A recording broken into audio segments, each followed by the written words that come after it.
Hello, everyone, and welcome to the next edition of the webinar series here at the Center for Professional Selling at Ball State University. Once again, my name is Deva Rangarajan. I'm the director of the Sales Center here. And today we have a very, very interesting speaker.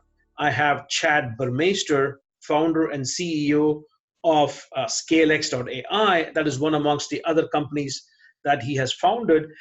But what is really interesting is it is in sales and it is in the domain of artificial intelligence. And since I must confess that there's not much I know about artificial intelligence, I just thought, why not talk to an expert about this? And so, Chad, thank you so much for taking time off your busy schedule to talk to me and the audience here as well. It is a pleasure to be here. And, AI for sales is a new topic for everybody, I think, in today's market. So I've had the fortune of really following it, researching it, going to dozens of conferences over the last 2 years. And in fact, we'll be coming out with a book here by the end of June that will actually outline a lot of different use cases for AI for sales. So excited to be here. I love this, Chad, because one of the things, so recently I was talking to a speaker from Microsoft and Dynamics, and he was talking about how they were releasing something which is called Microsoft Dynamics AI for Sales. And the fact is that you see that more and more organizations are now, suppliers are now talking about this AI. And what really triggers me is that it's AI for sales. And that's what I like about what you're talking about is it's not AI for marketing. Sure, the lines between marketing and sales are blurring, but it's AI for sales. It's actually saying we are here to help sales. So tell me a little bit more about this book that you're dropping, and can you give us some more information about this book as well?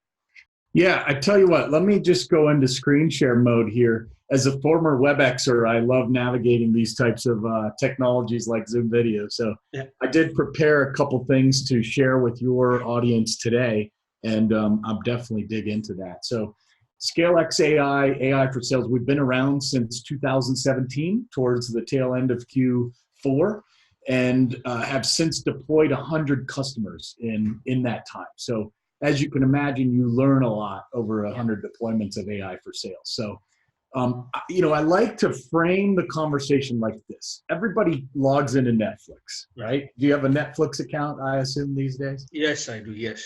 So when you log in, your list might look like this, right? And it serves up to you various movies. Even though there are hundreds of thousands of potential titles, how do they know which 25 or 30 to display on the screen to you? Well, it's based on your past preferences and how you act when you're viewing shows and movies and made-for-TV shows on Netflix. So here's one screen. Well, look at the next one, right? What I looked through here and I was like, oh my gosh, none of the same movie titles are on screen one that are on screen two. AI for sales kind of does a similar thing, because when you're calling someone, what tone of voice are you going to use? When you're choosing someone to call, is it somebody that has a growing business? What industry are they in? What technologies have they deployed? There is AI for data discovery, messaging, when to send an email. Should I send LinkedIn, Facebook, Twitter? Should I, what channel of communication should I go through? So I think we're really at the early stages. It very much reminds me of the internet back in 7, 99. I remember in college getting my first email address, and I was like, whoa, this is pretty neat. I was in New Zealand study abroad program, and now instead of sending a physical letter, I could send an email. That was cool. Then the internet came out a few years later, and now we're at a new stage of growth for sales that will be dramatically changed from the advent of AI. And AI has been around for years, but when I say advent of AI, I mean deployment of AI in sales. Yeah. It's very interesting. By the way, before I proceed further, I just have to say that the first screenshot had a lot of shows that I really like as well. So you had the IT crowd. So I don't know if people have watched it. I think it's a fantastic show from the UK. I just thought it was really cool that you actually had the IT crowd out there. So is that reflective of the fact that you are an IT geek as well and looking at AI, or is it not your screenshot here? Well, now that would be interesting, because all I did is Google a search, and if they were smart enough to serve that screenshot up to me, then I'd be really impressed with Google. Very interesting, because again, I think it's a great show. It talks about IT crowd and everything else. Now, Yeah. so Chad, so again, you were talking about the fact that, there's AI for messaging, AI for everything else. Sounds like, I mean, AI for messaging, AI for, kind of marketing your content, AI for account-based marketing and everything else. Sounds like increasingly what we're saying is that how can I make sure that AI is not something to be mistaken with like sales enablement? Is it a part of sales enablement, or is it something separate by itself? Yeah, I think it's a part of sales enablement. If you look over my shoulder here, I've got a picture of Iron Man. Yeah. And that's the analogy that I like to think about, right? Is let's empower the right salespeople with the Iron Man suit. What that means is now that I can go from here to the moon in 2 minutes, I better be careful with how I deploy that technology. I better pick the right people to put the Iron Man suit on. Yeah. It's interesting, right? There was a big debate between myself and Gabe Larson from InsideSales.com, and Gabe took the stance that AI will not impact salespeople's jobs. And, I agree with him that it will have less of an impact on quota carrying sellers. Where I disagreed 3, 4, 5 months ago is that I'm already seeing AI. I just talked to 3 companies this morning, SVPs of sales, and they are coming to me saying, look, I don't want to go hire a team of 5 outbound SDRs to do 50 sales activities a day when I can use AI and use ScaleX to do it at a more highly scalable, low or no churn whatsoever, and use AI to handle the much, much more powerful enhanced messaging. So it's not just a cost thing. It's a quality thing when it comes to using AI for sales as well. I think it's really, really interesting that you talk about this as well, right? So because one of the things which I like from what you're saying is that it's not that it's going to completely take over the job of a quota carrying sales rep, at least not yet. But the idea is that all the mundane activities that they do, all the kind of non-value creating activities that they're doing, if that can somehow be taken over and automated with AI, that I think is not only going to help you in terms of being very efficient in your sales, but it's actually doing a lot of you're actually helping your inside sales reps to not make 50 calls and get turned down 20, 30, 40 times, and to get those nuggets of 10, but spend the right amount of time with the right kind of people so that you can spend more time prepping for that call so that you can make the most out of the call. Am I understanding this right? Yeah, you're exactly right. I mean, just look at me as a company, right? We're a small company. We have less than 5 employees. I'm the main salesperson. And if you look at my calendar on a daily basis, I'll have between 10 and 14 customer-facing sales meetings every day. And, I'm not manually sending out 50 or 100 emails. I'm not manually sending out 50 or 100 LinkedIn connection requests. I'm not pulling data. I've got all of that pre-configured so that I'll give you one campaign, for example. Great company. I use DiscoverOrg as my primary data source. So shout out to Henry Schuck and the DiscoverOrg crew. I also use a company here in Denver called Lead 411. And what they do is they track all of the investments of companies that have recently received around a seed round, a Series A, Series B, et cetera. So in the past, you'd have to go to Crunchbase, you download the list, then you have to go to Zoom Info and you append, and it might take a rep hours and hours. And then they go into LinkedIn and they manually pull a contact using a tool, hours worth of work. We just take the list of 300 to 400 people on a Friday afternoon. We import that list into Salesforce with the click of one button. And then those folks, the SVPs of sales, the CMO and the CEO, go into a unique automated email outbound campaign that is highly personalized to those individuals. And those emails then start on Monday. So Monday through Friday, 50 to 75 emails go out to every single person in all of those companies and says, hey, congrats on your recent round of funding. You probably, need to hire an outbound rep to go get your message to market. And what better place than using AI for sales? Well, then we have a LinkedIn program that goes out, and then we also have people that this is where the people part of the selling comes in. Now, instead of manually calling those 300 people in a week and leaving a message to half of them, we use what's called agent-assisted dialing. And I think the value of this technology in 2019 and 2020, you're going to see all of a sudden a spike in it because there's so much digital messaging out there that people's inboxes are flooded. What agent dialing does is says, let's load those 300 SVPs of sales and CEOs, click the go button. You wait. 2 minutes later, SVP picks up, hey, Deva, this is Chad Burmeister, CEO of Scalex. I've sent you a couple of emails. I sent you a LinkedIn note. I'm trying to get 15 minutes on your calendar to share how we could 5X your pipeline in under 30 days. Do you have just a few minutes now, or could we look at your calendar in the next couple of days? It's right. So you couple all the digital outreach first, couple it with a human conversation on top, and that's how you can scale outbound pipeline development. I like to call it making outbound feel like inbound. It's great that you talk about this, because when you were initially talking about this, Chad, so here is me, again, understand that I'm not an AI person, so I'm listening to the fact that, okay, you get this particular, was it Discover. What was it? Discover.org. Discover.org, right? So you get that information and you put it in, and it still sounds like you would go into like a sales loft or a vanilla soft, and then you would put it in there, you would have your cadence, and then you would send it across, right? Now, where does the AI come in? Is it like AI comes in terms of how the people respond to it, and then it starts looking at patterns and starts saying, okay, this is something to be stored up later on. It goes into your Salesforce. You know what I mean? So yeah, fantastic question. And let me just jump right to that. So where the AI comes in is that we first build out these set of sequences, similar to like you said, a vanilla soft, an outreach, a sales loft, even a similar interface, right? This kind of looks like an outreach interface. Yeah.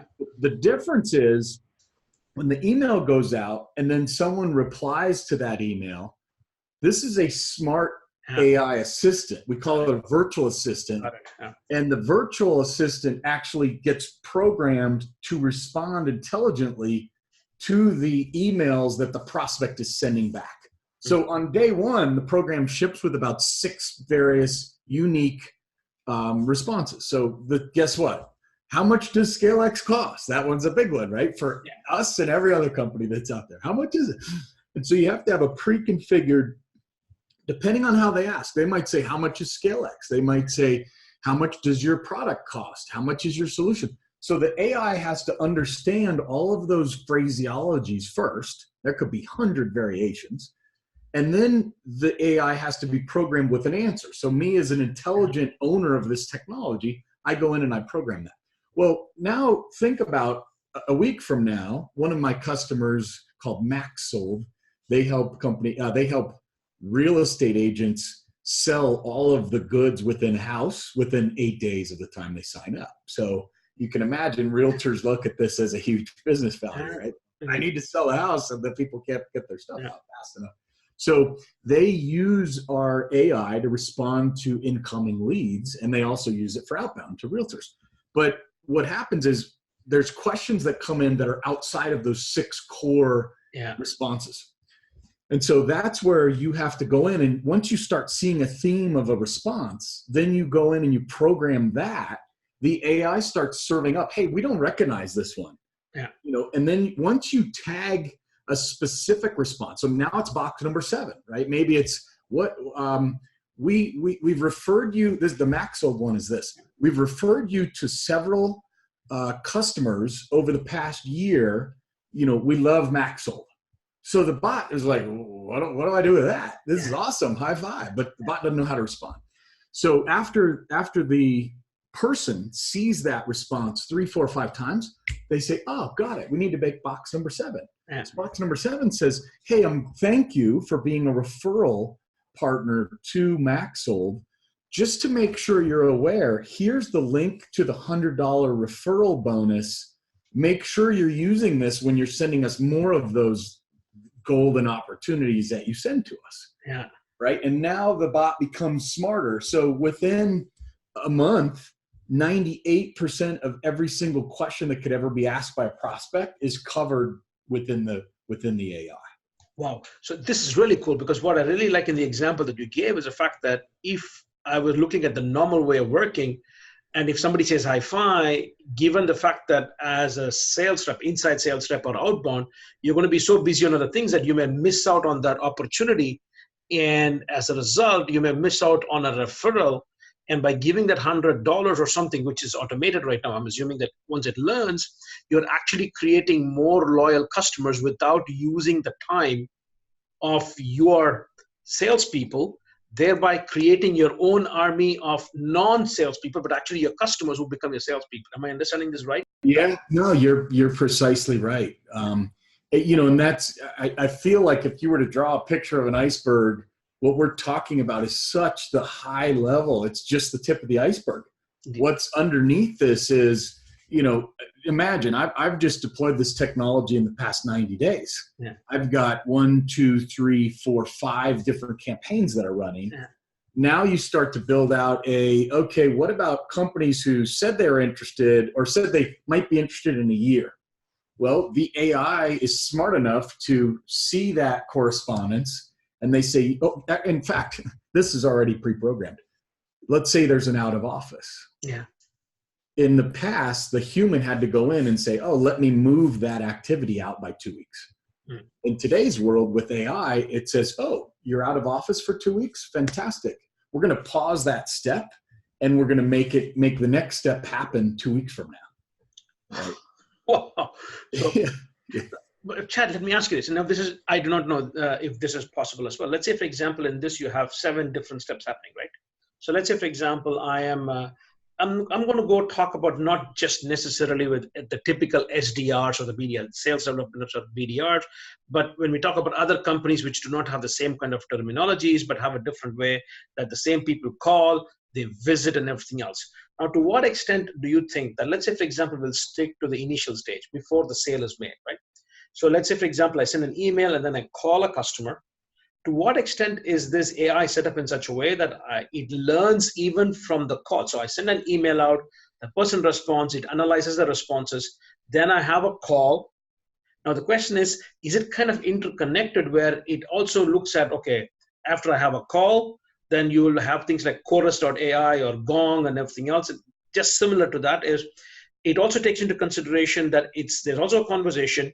So we take a look at what the customer is saying. So you combine now the email and the cadences that you had, along with the conversation intelligence from there. Is technology there yet where we are looking at initial stage of prospecting still, but using multiple channels? Is it there already? Yeah, so yes and no. I would say there needs to be more development in this area. And I would say companies like ours are the ones who are driving development in this. Yeah. Currently, your CRM functions as the system of record. So some customers have HubSpot, some have Salesforce, some have Zoho, for example. So it's important that this technology infrastructure can talk to all of those systems of record, right? So when an email goes out, and let's say we're loading in 50 net new leads from DiscoverOrg a day, if somebody responds, and like, let's say this 527 that went out to funded startups over the past couple of weeks, 7 people engaged, 4 became assigned to a salesperson. Yeah. It's important that whatever action is taken within this infrastructure gets written to the CRM, and that way the dialing component of this program stops, right? We're not using traditional dialing, and I think that's what sets ScaleX apart from anybody else. We've figured out a way to blend the email communications and social powered by AI with agent-assisted dialing, because most people sit there and they go into an app that looks like this, they click to dial, and then they get a voicemail, and then they do it again and again and again. And it's like beating your head on a wall 40 times, and then finally 4 hours later, you're engaged in a conversation with a prospect. We've said, you know what? There's a new thing. It's called agents. We call it one-click conversations, right? Agent-assisted is the older term. The new term is one-click conversations. So instead of clicking a button to dial a person, you click a button to dial a whole list of people. Yeah. And then the AI navigates gatekeepers and switchboards. Human people talk to gatekeepers. And then finally, when an SVP of sales picks up in one of these funded startups, boom, we're talking to them. And so remember, the CRM is the system of record. if I get them on the phone, then I'm also going to take them out of my sequence. Yeah. So that's kind of the rudimentary level that we're at. We do use Chorus. We capture every call recording. Yeah. And I suspect, 201 course in AI for sales says, okay, now let's take it to the next level and take what we learn on that phone conversation and put it into the email cadence. Indeed, right? Because so it's good to at least know that I'm not that far away. It's just that people are still thinking about it, because the way I would look at it is you send an email out, the person responds to it, and then you go in, there's an assignment, but then at the background, you're dialing all the people simultaneously, you get somebody out there. But that call, if that is recorded, now you can start taking a look at what was the email conversation look like, what did the call look like, and then based on that, did it eventually lead to a sale? So AI now starts saying, okay, if this is the pattern, you need to be using these kind of languages, even in the earlier conversation, so that you're closing the deal much faster. Yeah. What's important to point out here, look at the digital communications, 527 to 7 to 4. Yeah. 4 and 527 that are hot leads, that's about the norm in the market these days, 1%. Now, this is pre-enhanced messaging. Yeah. I've partnered with a company called Joy AI. Yeah. Bruce Leewalt is the CEO. I think you've probably talked with him before. And what they do is they go in and they look at the buyer personality and the buyer type, and then they go out and profile like-minded people in prospective customers. Uh-huh. So right now, I'm just going to the SVP and CEO with this very similar message. Imagine a world that'll happen it's already happening in a manual way. Indeed. In the very near term, it'll be all automated. But imagine message 1 through 21, right? Because there's 7 different personality types, 3 buyer types. Absolutely. Imagine a block.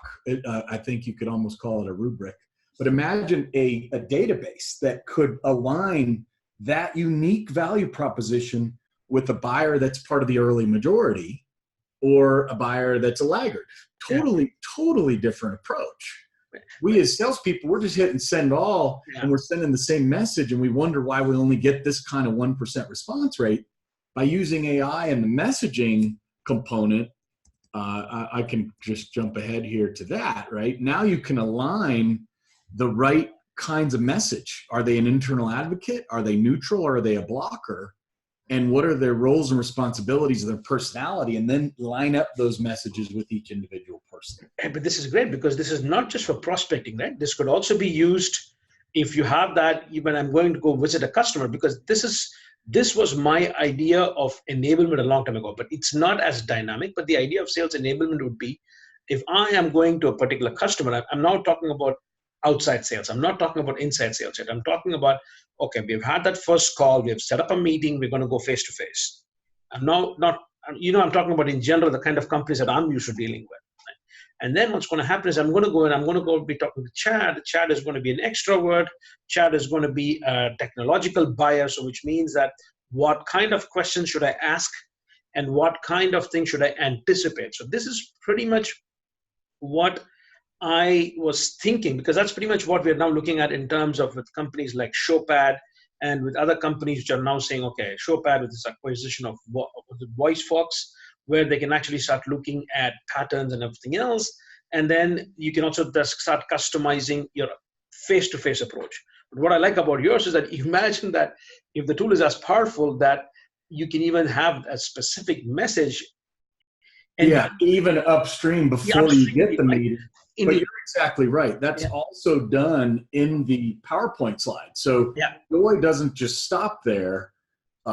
After we've got the meeting, then we start, prepping the customer and saying, hey, by the way, we've built a slide deck for you, and you probably want to use this deck because you're meeting with this CIO instead of the director of IT. Got it. For me, this is very, because if this is the case, so essentially what we're now talking about is, because I'm sure you're aware of all the work that now says that there's a lot of collateral that marketing is coming out with, but that salespeople hardly use it. That salespeople should go back and use collateral that might make marketers cringe, because it's not exactly correct what they're saying. So which leads to a set of wrong expectations set in the head of the customer, which then becomes a nightmare of the customer success team. So essentially, I think it's very interesting because the more you see the benefits of it, the salespeople actually are going to buy into this, because anytime we have this new technology, the biggest stumbling block sometimes could be salespeople who now suddenly see this as a threat to what they're doing, rather than looking at this as an opportunity to better serve their customers and themselves in the process. Am I right here? Yeah, and two thoughts on that. Thought number one, there is a company that's actually outlined in my book, and they're really the only sales, I wouldn't say only, but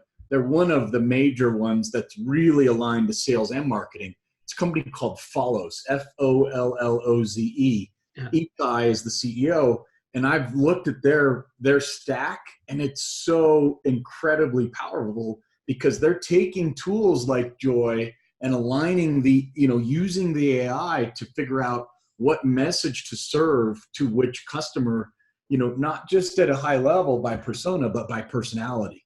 And then they're taking all of the offline content. One might be in YouTube, one might be a white paper download, putting it into one platform so that people aren't punching out to all different applications. So I'm also talking probably 40% of my conversations every day include the marketing department.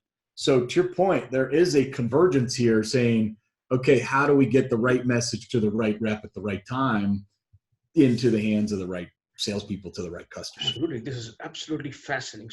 Now, one of the things that you see is that one of the claims which I thought initially why I got really interested in talking to you, Chad, as well, apart from the fact that you're a wonderful human being, is the fact that at the end of the day, we are all in sales, right? So you have these kind of, I believe, I saw one of those things that you had posted on LinkedIn through a common mutual contact, was how much in terms of savings that using scalex.ai. Now, I'm assuming that scalex is your company, but keeping an open mind for every organization that might want to take a look at AI and how much efficiencies it brings into, let's still stick to the inside sales role, because at the end of the day, lead generation is pretty much going to be one of the most expensive ways that companies are trying to take a look at maximizing the efficiency of their salespeople, right? Because at the end of the day, is you spend way too much time up front. There's a lot of opportunity costs. You're not talking to the right customers and everything else. The option otherwise is that if I need to reach 527 people, I need to have an army of 10 inside sales rep to call 50 times in a day. So you had this very nice calculation about how much money and efficient you can become. So can you share with your audience a little bit of that kind of thinking and how you go about trying to convince your customers? Yeah, so this book, like I said, it'll come out end of June, early July. And there's 20 chapters, and it follows the vendor neutral alignment. So I've got the note card right here. Yes. Certified 100 landscape, right? Yeah. And so they've certified companies in lead and list building, companies like Inside View, Discover.org, scheduling like Time Trade and Calendly. And so I've built the chapters around the vendor neutral 100 certification. And then I've gone to specific vendors and said, hey, if you're using AI in your sales software, then send me 2 or 3 paragraphs and tell the customers and my readers how you're using AI for sales. So I've started to collect about the first 10 out of 20, let's say, and you would be amazed at the level of sophistication in how these companies are using AI. So let me talk. So that's the first part, right? The book's coming out, and a lot of what you're asking today will be covered in the book. So I'm looking forward to getting that out. Specifically as it relates to cost benefit. Yeah. If you think about a normal salesperson, and let's just use Inside like we just talked about, a BDR that might cost $65,000 annual on target earnings. Yeah. Now you multiply that by 1.25 because by the time you add in costs and healthcare, et cetera. Absolutely. Then you add about another 10K onto that for management oversight. Yeah. Then you add another 10K for technology. Then you add another 10K for finding the folks. And then you subtract 40% annual turnover. So by the time you configure all of that into the model, it's about $120,000 for that single person. And in a typical day in the life, if you were to sit there and stopwatch what it is they're doing, they would do about 52 sales activities per day. In today's world, it's 10 or 15 dials, it's 20 or 30 emails, and it's 10 or 15 social connections. Now, companies who've deployed sales engagement technology, they might get up to 100. The challenge is most people these days, if you walk around, management while wandering around is probably covered in your classes, I would suspect. Right? Still a term. Yeah. You'll see that people are hitting this one button. They're like, whoa, the power of the finger. Enter, send all. And so it looks like 100 sales activities were done. Well, really one activity was done, and it was called send all. Yeah. And so the power of AI is that instead of 94% of emails that go out currently that are just a send all that really aren't mapped to the personality, is that they actually get to be higher quality and lower cost. So if you look at that $120,000 a year resource, let's just call it 100 for round numbers. And you divide out the number of touches that they do, it's about 10,000 per year. So it's $10 every phone call, email, and social connection that they do. Now imagine driving down the freeway with $100 in your wallet and $10 bills. And in 1 hour, you just threw out $10 out your window every 5 minutes, right? That's what companies are doing. And so it's just a high burn, high cost per meeting, high cost for pipeline. Enter in AI, and today's world will about 7x the number of activities at a cost that is equivalent. So instead of spending $100,000 a year, our model is for 70,000. You can invest in a virtual BDR that's 7 times more productive. And so that's kind of the math. I think I've got it on a. And that's one of the things which I think it's really fascinating, because at the end of the day is that's something that at the end of the day, I'm assuming this is your part of your value proposition, right? This is pretty much saying, okay, why should I consider scalex? And this is pretty much what got me interested, because this also does not take into consideration the fact is how do people feel, the amount of time it frees up for your sales manager to be doing other things as well. You see, and I think there's a lot more to it, and also the well-being of the people that you already have. So I think if you factor all those in as well, there's going to be much more in terms of advantages. But of course, the flip side of this is a fact is, what does it mean for an organization to understand how this works, not get worried about it rather than seeing it as an opportunity? Because that, I think, might be some of the biggest kind of hurdles that when you take a look at AI, saying, you know what, I'm going to wait till it's mature. And then you start realizing is that, well, guess what? If you wait for that, and if you're afraid of something that is going to be not in your comfort zone, AI is only going to develop to a point where everything is going to be out of your comfort zone, right? What was normal is going to become, very soon it's going to become normal. So you have to do something extra on top of that as well. Yeah, and then your competition's doing it, and that's indeed, that's what wakes up the sleeping giant in a lot of cases, right? We'll do a market domination approach for a company. I won't share names, but telecommunications firm for 6 months, and the other company sees where company A sees this, company B sees the opposite of that, and they go, "What just happened? Like, what happened?" Well, the other competitor just went from a 5,000 a year dial strategy to 25,000 per person on the team, right? So imagine a big competitor just hired 5 times more people. So you have 3 BDRs and now you went to a team of 15.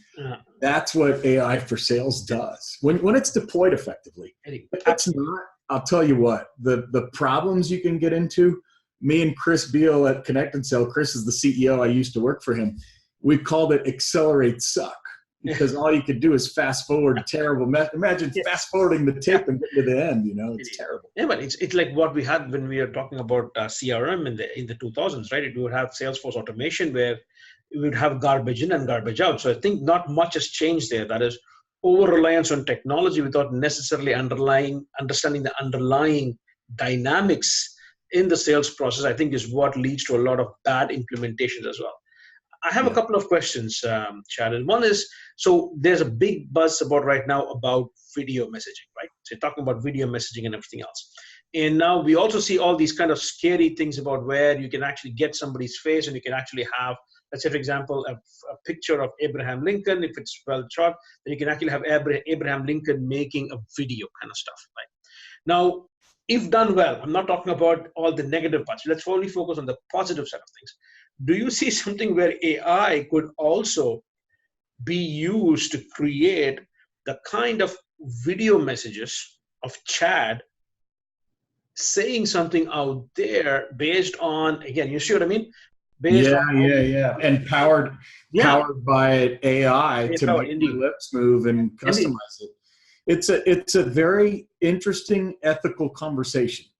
Part of almost every AI, not just AI for sales conference, but just AI in general conference that I go to, talk about the ethics of it. Mhm.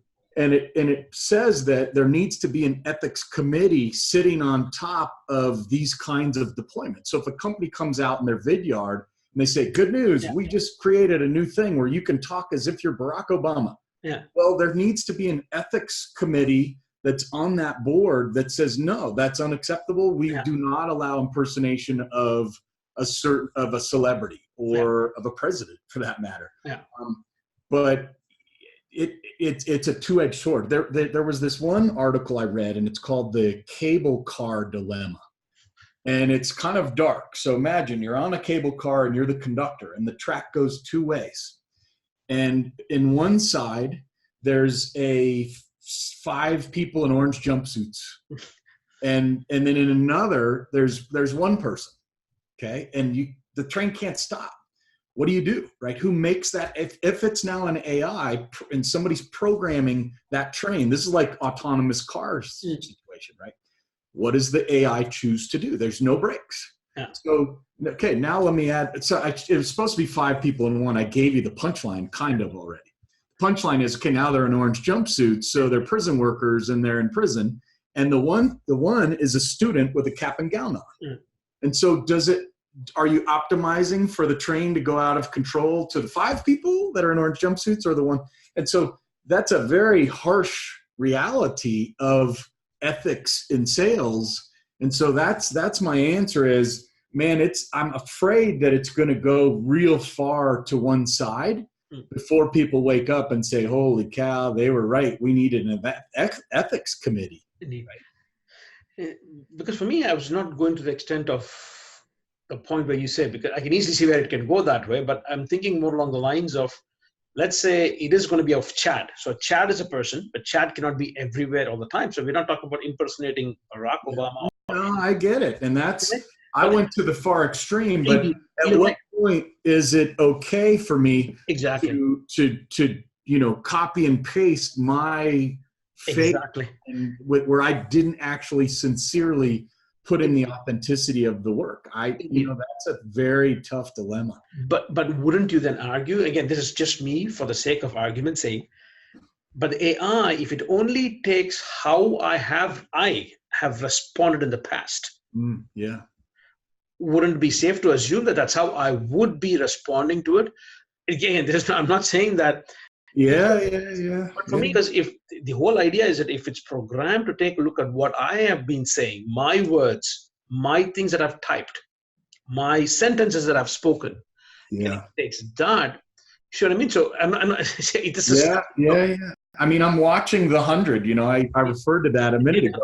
The 100, and they put these little AI chips in someone's head, and it basically that person becomes the same person that they used to be, right, through chips. I'm told that I met someone in San Diego not too long ago, about 4 or 5 months ago, and he said within 10 to 15 years, people will be able to live forever. And he said whether it's in your own body or they take a chip and they put it into the virtual world, Black Mirror, the show. And I mean, that's what we're talking about here is getting into those kinds of zones. I'm with you. It just, even me at the forefront of technology, I have to pause and put in my ethical footprint and say, what's right and wrong at the end of the day, right? For me, the only thing is that this is me. I'm not saying that I know a lot about this. I'm not even going to profess to that as well. Yes. But for me, that as long as the person on the other end knows that it is AI powered me talking rather than me talking, yes, then that would be, I think that'd be okay. If I had an image that says powered by, AIbothead.com, Yeah, then it's like, look, this is the virtual Chad talking to you right now. I indeed. think that helps me get over the ethical dilemma. Because I think that's the need, because the idea is that a lot of I'm not thinking just of sales, I'm talking of also customer service, because a lot of times when the customer wants something, it's very hard to get hold of somebody in customer service. So what if some of these can be done in a kind of way? So that's pretty much what I'm thinking in terms of. Yeah, right. Well, think about when you go check out a Hertz and you talk to the virtual agent. Sure. If you, so here's interesting, right? So it all started with chat. Drift and Intercom programmed the ability for a bot to have a conversation with you. I go to a site called Wallet Hub, and it was amazing. It so simulated to a human. It takes like 2 to 3 seconds for the dots to act like the computer's typing, and it'll say, "Oh, hey, glad you came to our site today. We've monitored all of your credit card spending for the past year, and good news, there are ways you can get to 1.9% instead of 9.9%, and you would have gotten a flight worth $875 if it would be on credit card B." And I'm just like, oh, this thing is selling me in such a way that it's hard coded into the platform. Okay, so now take that chatbot and say, okay, we've programmed that, perfect. Now let's build out the email that goes on top of that. That's what my partner has done, and that's what the new ScaleX launch was about a month ago, that now takes what's programmed in chat, puts it over into email. So now it's just a slower version of chat, right? So that happens. Now, I attended the Amazon Alexa conference last year in New Jersey. They have another one coming up. It may be this week for all I know. That says, okay, once I've programmed chat, once I've programmed email, well, now you can put voice on top of that, right? It's looking at the AI-powered communication. And what you're proposing here is, okay, let's even go to the next level. Now, voice is sitting on top of it. There's a company that's in India I just heard of yesterday that has done the voice piece. And they're like, oh, we called you because we thought you did robot voices. I was like, no, I don't, but that's a great idea. Can you put me in touch with your company who's doing it? Isn't it? And right. And my father-in-law just had a call from the local police department, not for bad reasons, but for a donation. And he said he interacted with the bot for 5 minutes before he figured out it was a bot. Indeed. So yeah, I think where it's going is, you're probably 12 to 18 months out to where you and I are interacting and our virtual assistants. But I actually had one of my ex-participants in one of the programs I used to teach in call me and suddenly say that this guy was so excited because they just invested in something like a bot, but they sell high-end piece of equipment, but they also have smaller end equipment. And they had just set up a chat bot or something there. And the chat bot was contacted by a buyer bot.